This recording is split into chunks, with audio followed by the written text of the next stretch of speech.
the kingdom kept its secrets in stone. Beneath London streets, where plague carts rattled and church bells tolled for the dying, a single lantern swayed in a corridor of dripping stone. Its flame guttered in the damp, and a woman's breath turned to mist as she pressed her back to the wall. Somewhere above, the cries of the sick were muffled by the weight of earth and silence. Outside, 1665 rotted in fear.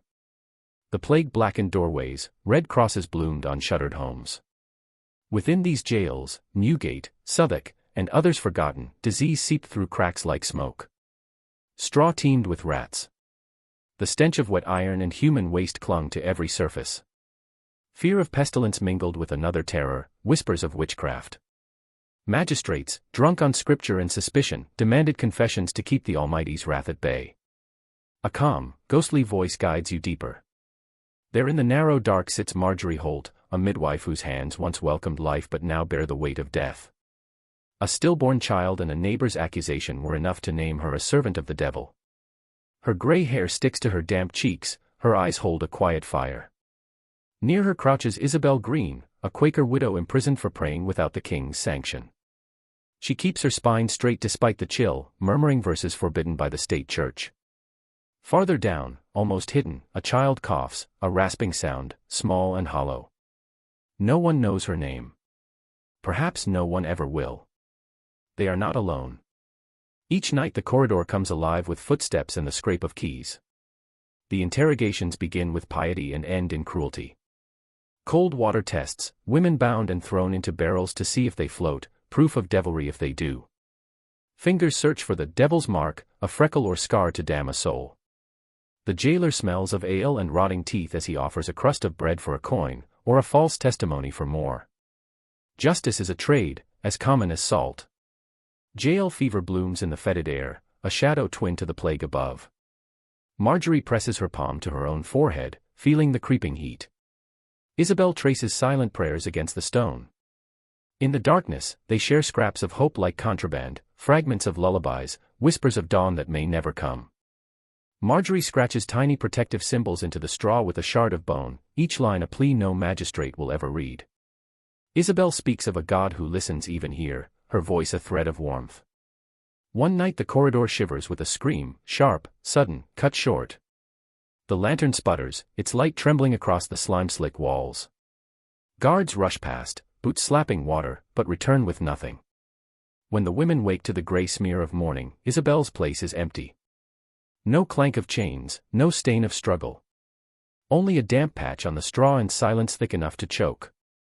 The scribe who keeps the jail's ledger draws a careful line through her name. No trial. No release. No burial. By noon the city above resumes its groan of wheels and bells. The plague cart creaks by, laden with shrouded forms. A magistrate signs another warrant, and the world forgets. The narrator's voice falls to a hush, like breath on cold glass. The bells keep tolling, slow and patient, as if marking the hours of a life never written. Water drips from the ceiling, steady as a heartbeat. And not a single page in the kingdom's history dares to speak Isabel Green's name again. Across a black Atlantic, the same fear found a new soil. In the winter of 1692, frost silvered the fields of Salem village until they shone like cold glass beneath a waning moon. Smoke from scattered hearths drifted low and bitter, the scent of tallow mingling with pine and sea salt. The wind keened through bare timbers as if the forest itself whispered accusation. Within the meeting house, candles guttered in the drafts, and the magistrates spoke of Satan walking among them, their words sharp as the frozen ground. The jail stood apart at the edge of the woods, its timbers warped by endless winters. Inside, the air smelled of smoke and damp wool. Snow hissed against the shutters, and each gust carried the rasp of iron against iron. A silent seaman often lingered in the doorway, his face lined by scars from English wars, eyes dark with memories of dungeons across the ocean. He said nothing, but he knew the signs, the same dread, the same righteous hunger for a confession. Abigail Morton sat shackled to the wall, a healer whose skill with herbs once saved lives but now condemned her. A neighbor's cow had sickened, a child had died, envy and fear did the rest. Her wrists were raw beneath the iron. Across the narrow aisle knelt Eleanor Pike, scarcely 14, her thin shoulders trembling beneath a patched cloak. Only she knew the visions she claimed were half imagined, a tangle of dreams and the urgings of adults who crave proof of devils. She had named Abigail to quiet their insistence, and each night the lie burned hotter. Magistrates filed in like a procession of black crows. Their questions fell like stones. Did Abigail consort with the devil? Did she sign his book? They demanded a confession, offering life in exchange for guilt. Abigail's silence was her only defense, and every heartbeat tightened the noose they promised for her neck. Outside the barred window, the seaman watched the ministers lean closer, heard the familiar cadence of English judges, the same phrases once spoken in London jails when plague and panic ruled.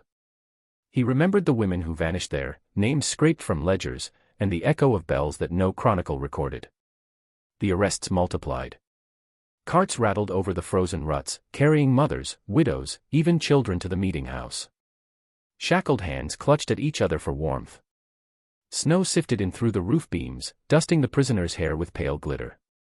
In the dark hours Abigail whispered an old prayer, voice steady despite the cold. Eleanor turned her face away, ashamed of the part she played, yet too afraid to recant. Then, one dawn, the cell lay open and empty. Chains rested in the straw-like shed skin. No footprints marked the corridor, only the hush of falling snow. The guard swore he had slept but a moment.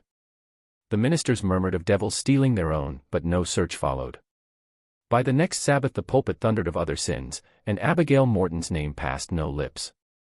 The seaman, standing in the doorway with frost whitening his beard, understood the pattern, the same as London, the same as every place where fear feeds power.